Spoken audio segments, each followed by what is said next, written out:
I thought I would be standing proud, watching my sister walk down that aisle in her white dress. I had spent 4 months crafting a special gift for Claudia. A handmade wooden box carved with her name and Dylan's, filled with childhood photos of us together. But when I stepped into that venue and saw my seat positioned in the hallway while her mother-in-law stood there smirking with contempt, I suddenly understood something. I was not family anymore. At least not in my sister's eyes. Before I tell you what happened next, I want to know where you are watching from. Drop your location in the comments. If you have ever felt excluded by your own family, hit that like button. And subscribe, because this story gets way more complicated than just a wedding seat. Trust me, you will want to hear how I handled what came next. Our parents died in a car accident when I was 19, and Claudia was 15. I dropped out of college in my sophomore year to raise her. I worked 2 jobs. Mornings I fixed computers as a technician. Nights I worked security at an office building. I taught Claudia how to finish her homework.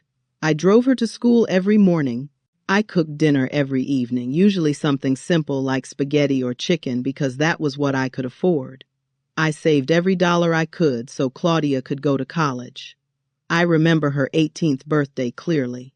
I tried to bake her a cake from scratch. It came out burned on the edges and raw in the middle. We both laughed until our stomachs hurt, then I ordered pizza instead. That night, sitting on our worn couch with pizza boxes scattered around us, Claudia hugged me tight and whispered a promise. "You will always be the most important person to me." Those words felt like gold. They felt like proof that all the sacrifice was worth something. We were close. We called each other every week without fail. She told me about her dates, her work problems, her dreams of traveling to Europe someday. I told her about my gradual climb up the career ladder. I had finally finished my degree online and landed a decent software engineering job. Life was getting better. We were moving forward together. 2 years ago, Claudia met Dylan at her marketing firm. At first, I felt genuine happiness watching her face light up when she talked about him. She deserved love. She deserved someone who treated her well. I met Dylan for the first time at a restaurant downtown. He wore a pressed shirt and expensive watch. He was polite, but kept a certain distance, like he was evaluating me rather than getting to know me. During dinner, he talked about his family's wealth. His mother owned a chain of upscale restaurants across 3 states. I felt a small knot of unease in my stomach, but pushed it aside.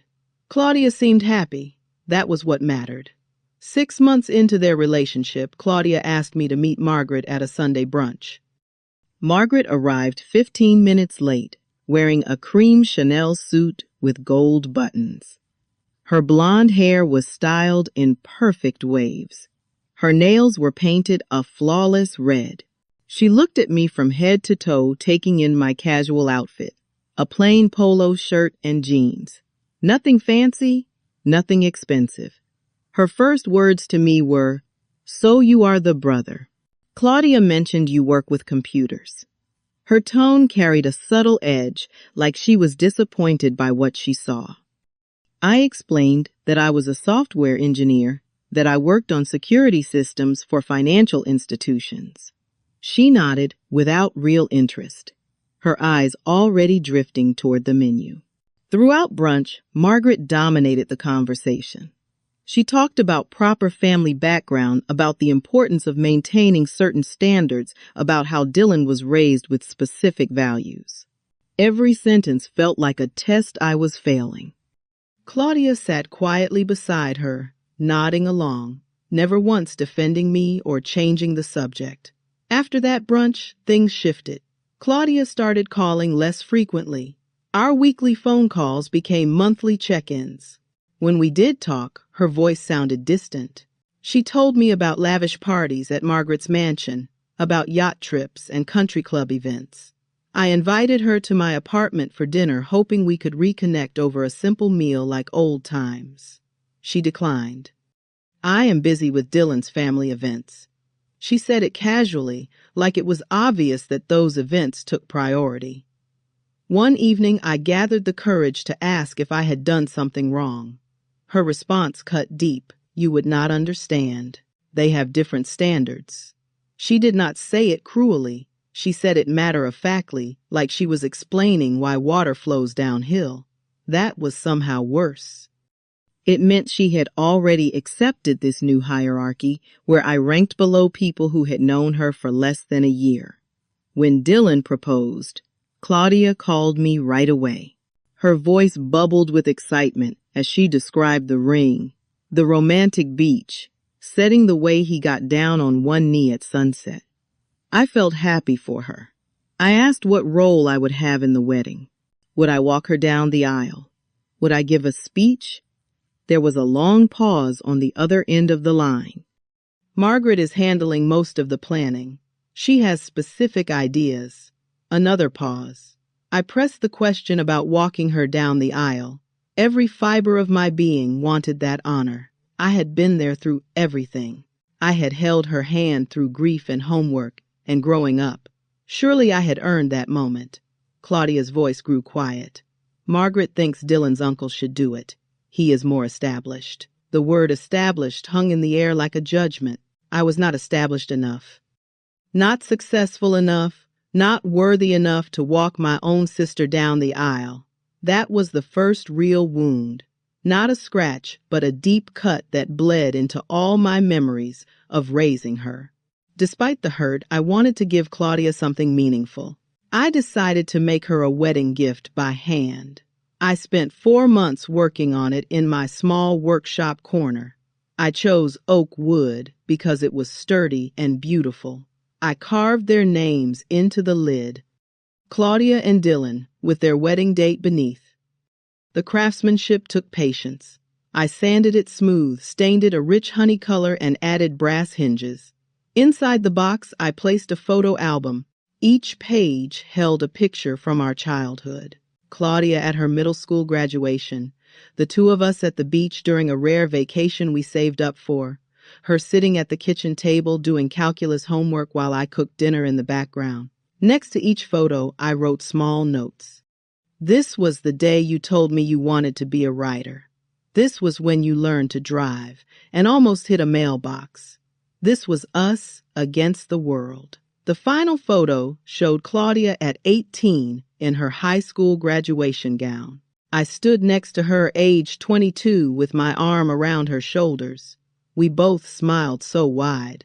Beneath it, I wrote, "You made every sacrifice worth it." I hoped this gift would remind her of what we had built together. I believed that after the wedding, once the stress passed, we would return to normal. Our bond was too strong to break. Or so I thought. The wedding took place at a 5-star hotel downtown. I arrived early, dressed in my best suit, the one I had bought specifically for this day. Walking into the venue felt like entering a different world. Crystal chandeliers hung from vaulted ceilings. White roses and gold accents decorated every surface. A string quartet played classical music near the entrance. Servers walked around offering champagne and delicate flutes. Everything screamed wealth and status. I looked for the seating chart, a large, elegant board with table assignments written in calligraphy. I scanned the names carefully. Table 1 held Margaret and her siblings. Table 2 was for Dylan's extended family. Table 3 through 8 listed various friends and business associates. I checked every single table. My name was not on any of them. Confused, I approached a staff member holding a clipboard. "Excuse me, I cannot find my name on the seating chart. I am Claudia's brother."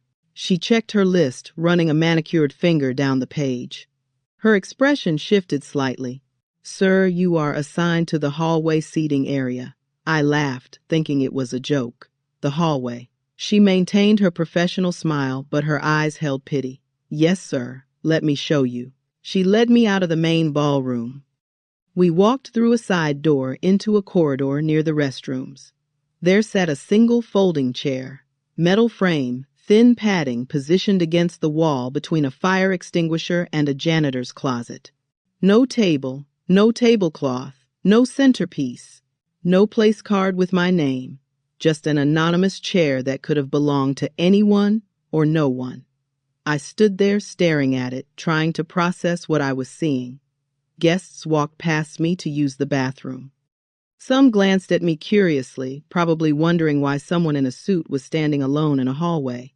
The humiliation started as a small ember in my chest and grew hotter with each passing second.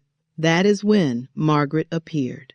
She wore a silver silk dress that probably cost more than my monthly rent. Her smile was wide and satisfied. "Oh, you found your spot. Perfect." Her voice dripped with false sweetness. I asked if there had been a mistake with the seating arrangements. Surely someone had made an error. Margaret's smile never wavered. "No mistake, only close family gets a table inside." The words hit me like a slap. I am Claudia's brother. I raised her after our parents died. Margaret tilted her head slightly, as if considering this information for the first time. Dylan's family and our important guests need priority seating. I am sure you understand. She gestured toward the folding chair like she was presenting a throne. Her eyes landed on the wooden box in my hands. "What is that?" I explained, that it was a handmade gift for Claudia. Margaret leaned closer to examine it, her nose wrinkling slightly. "How rustic." "I am sure Claudia will appreciate the thought." The emphasis on thought made it clear what she really meant. The gift was inadequate, homemade and cheap-looking compared to the crystal vases and designer items on the gift table. She turned away, waving her hand dismissively. "Enjoy the ceremony." I could not accept this. I needed to talk to Claudia directly. Maybe she did not know about the seating. Maybe Margaret had made this decision without telling her. I walked quickly toward the bridal suite, my heart pounding. I knocked on the door. A bridesmaid answered, her face confused. "You should not be back here." I asked to speak with Claudia. "It was urgent." Claudia sat in front of a large mirror, her wedding dress spread around her like a white cloud. Professional makeup covered her face. Her hair was pinned up with tiny flowers woven through it. She looked beautiful. She also looked annoyed when she saw me. "What are you doing here? You should not be backstage." I asked her about the seating arrangement, about the chair in the hallway, about being excluded from the actual reception. She would not meet my eyes. Margaret handled the seating. There was not enough space. Her voice was flat rehearsed. I felt anger rising in my throat. "I am your brother. I raised you after Mom and Dad died, and you put me in the hallway." Claudia turned to face me fully. Her expression was cold, harder than I had ever seen it. "This is my wedding. Margaret knows what is best." I could not believe what I was hearing. "What about what I did for you? Does not that count for anything?" Silence stretched between us. The bridesmaids stopped fussing with her dress and stared at us. Finally, Claudia spoke. "You need to let that go. That was years ago." Her words felt like ice water thrown in my face. A bridesmaid whispered loudly enough for me to hear, "We need to finish getting ready." Claudia turned back to the mirror. "Please just sit where you are assigned. Do not make a scene." There was no apology in her voice, no guilt or sadness, just irritation that I was causing a problem on her special day. I left the room without another word. My hands trembled as I held the wooden box. All those months of work, all those years of sacrifice, reduced to an inconvenience. I walked back to that hallway, back to that single folding chair. I stared at it for a long moment. Guests continued walking past me.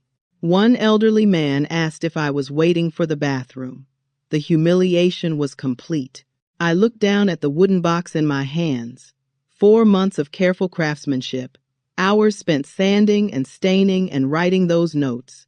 I thought about all the years before that, the jobs I worked, the sleep I lost, the future I postponed. I remembered Claudia's promise. "You will always be the most important person to me." Standing in that hallway, I realized the truth. I was not important anymore. I was not even worth a seat at a table. I made my decision. I walked into the main ballroom one last time. Guests were taking their seats. The ceremony was about to begin. I found the gift table near the entrance. Elegant packages, wrapped in white paper and silver ribbons covered its surface. Designer bags from expensive stores sat next to envelopes, presumably filled with generous checks. I placed my wooden box down among them. It looked small and plain, handmade and humble. I stared at it for 5 seconds, then turned and walked toward the exit. Claudia's voice stopped me. "Where are you going? The ceremony is about to start." I turned around. She stood in the doorway of the bridal suite, still in her wedding dress. Her veil flowed behind her. Bridesmaids clustered around her, looking alarmed. I kept my voice calm and steady. "I am leaving." Her face went pale. "You cannot leave. You are my brother." The irony of that statement was not lost on me. "Then why did you treat me like a stranger?" Claudia rushed forward, her dress swishing against the floor. "This is about the seat. It is just a seat." I shook my head. "It is not about the seat. It is about what it represents." I explained slowly so she would understand every word. "You let Margaret put me in the hallway like I am nobody. You let her decide I am not important enough to sit with family. You did not choose me to walk you down the aisle. You did not defend me when she insulted me." I paused, making sure she heard the next part. "I raised you, Claudia. I gave up college for you. I worked 2 jobs so you could have a future. I was there for every homework assignment, every school event, every moment that mattered. And you repaid me by letting someone who has known you for 2 years decide I am not worth a chair at a table." Claudia's eyes filled with tears. "I never asked you to do that." Her voice cracked on the last word. That sentence felt like a knife, sliding between my ribs. "You are right. You never asked. But I did it anyway, because you are my sister. Because I loved you more than I loved my own plans. But I will not stay where I am not wanted. I will not sit in a hallway and pretend that is acceptable." By now, guests were gathering. Whispers spread through the crowd. People pulled out their phones. This was becoming the scene Claudia had asked me not to make. Margaret pushed through the crowd, her face flushed red. "What is going on here? The ceremony starts in 10 minutes. Claudia turned to her. "He is leaving because of the seating." Margaret looked at me with pure disdain. "You are causing a scene over a chair. How immature." I met her gaze without flinching. "I am leaving because I finally see where I stand in my sister's life." I looked back at Claudia one more time. "I hope your new family makes you happy, because clearly I was never enough." I headed for the door. Dylan ran after me. "Wait, man, this is a misunderstanding. I did not stop walking." "No, it is perfectly clear," Claudia called out behind me. "Please do not do this on my wedding day." I paused at the exit and said, without turning around, "You did this." "Not me." Then I pushed through the doors and left. I drove home in silence. My phone started ringing before I even reached my apartment. I turned it off. For 2 days, I sat in my living room doing nothing, just thinking, processing, grieving the relationship I thought I had. On the 3rd day, I turned my phone back on. 43 missed calls, 28 text messages. Most were from Claudia. "Please call me back. We need to talk." "I am sorry. Margaret said she will fix this." Some messages came from distant relatives who had been at the wedding. "What happened, Claudia, is devastated. Everyone is talking about you leaving." I deleted them without responding. 1 week after the wedding, someone knocked on my apartment door. I looked through the peephole. Claudia stood there. Her eyes were swollen and red. Her face looked exhausted. I almost did not open the door. But some part of me, the part that had raised her, could not leave her standing in the hallway. I opened the door. "Can I come in?" I stepped aside without speaking. We sat on opposite ends of my couch, in heavy silence. Finally, Claudia spoke. "The wedding was ruined. Everyone was talking about you leaving instead of celebrating." Margaret was furious. "Dylan's family thinks I have issues with my own family." She looked at me like I was supposed to feel guilty. "Do you want an apology? Because I will not give you one." Claudia started crying. Real tears, not the delicate ones from the wedding. I opened your gift, the wooden box. I saw all the photos. I read every note you wrote. I remembered everything you did for me. She covered her face with her hands. I forgot who I was. I forgot who you were. Her shoulders shook. I wanted to comfort her, but I stayed where I was. She told me the truth then. Margaret had controlled every aspect of the wedding planning. When Claudia suggested I walk her down the aisle, Margaret threatened to pull all financial support. She said I did not fit the image she wanted for her son's wedding, that my background was not appropriate. Dylan had sided with his mother.